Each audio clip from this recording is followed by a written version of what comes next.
Science writer Eric Vance has traveled the globe to learn how healing works, whether it's Western medicine or traditional healing.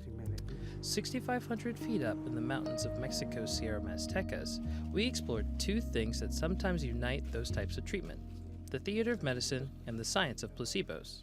My favorite one is, I don't know if you've ever taken a pill and had immediately felt better. As soon as you take a pill, your headache just goes away. Well, that pill actually takes 20 minutes to kick in. So what you're feeling is actually the placebo effect.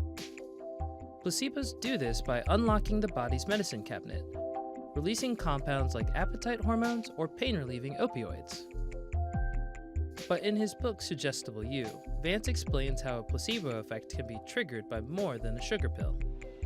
Here in Huautla de Jimenez, many experience the placebo effect before they even arrive, through collective expectations made by the city's reputation. Curanderos, or traditional healers, have existed in this town of 36,000 since before the Spanish arrived. They're best known for introducing the West to psychedelic mushrooms in the 1950s, but they mainly rely on a blend of Christian symbols and indigenous healing practices to treat illness. Parents have passed on these cleansing rituals in cultural garments for centuries.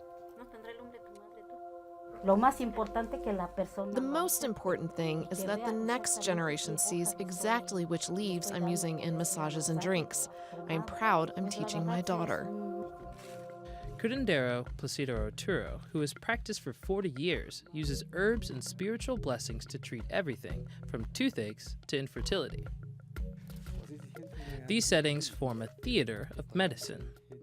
A lot of placebo involves storytelling. Pull someone out of there every day, shock them a little bit, and try to create a story that forces your brain to start treating itself. The shock from these fire ants relieved Eric's forearm tendinitis. The ant bites are an active placebo, a sensation that convinces the body to open up its medicine cabinet. The next day, we visit Curandero Elodia Pineda Garcia to see if this theater can treat my lower back pain.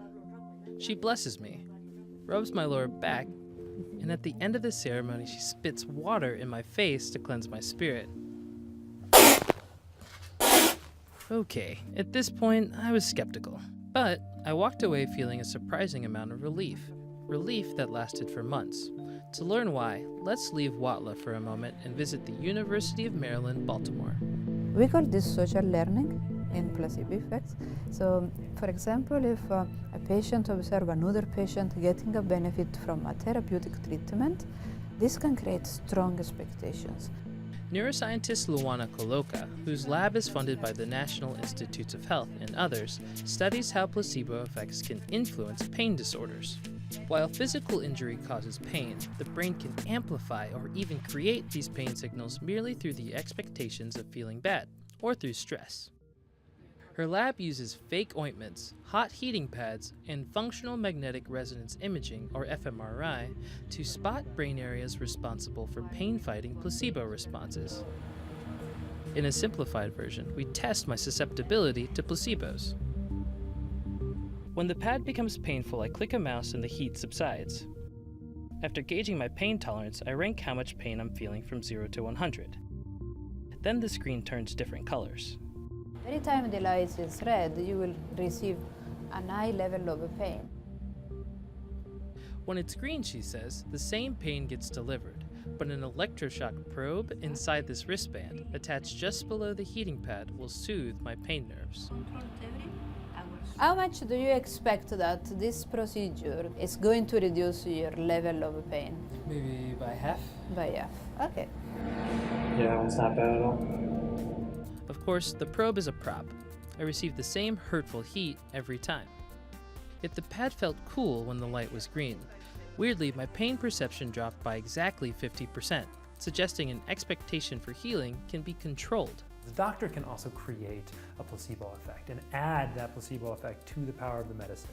So it's in the way that they talk to you, it's in the clothing that they wear, it's in the environment that they choose to be in.